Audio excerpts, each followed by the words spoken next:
सावन के अनहरिया त भादो के अंजोरिया त भादो के अंजोरिया हो ललना पातर पियावा गइले फूलवरिया मलिनिया संगे बिहसेले मलिनी संगे बिहसेले हो मचिया बैठल मोरे सासु सर बगुनवाया गोरा सर बगुनवाया गोरा हो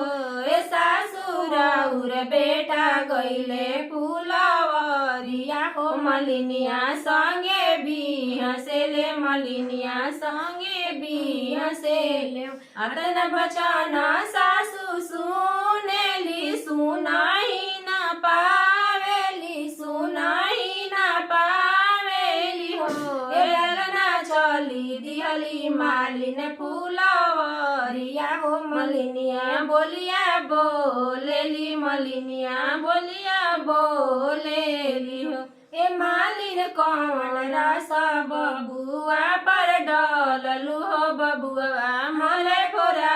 लेलू बबुआ मले फोरा लेलू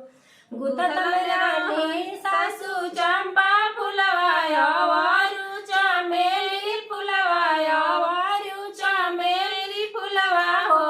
सासुराउर बेटा रोड़िया चलवले हो उलटी हमता किना पलटी हमता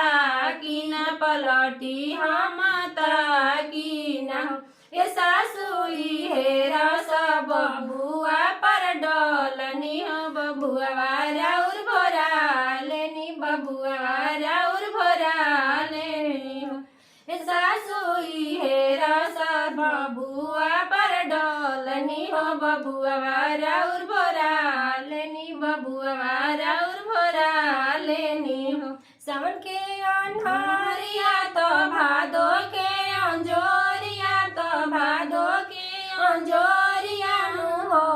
ललना पातर पियावा गइले फूलवरिया हो मलिनिया संगे बिहसेले मलिनिया संगे बिहसेले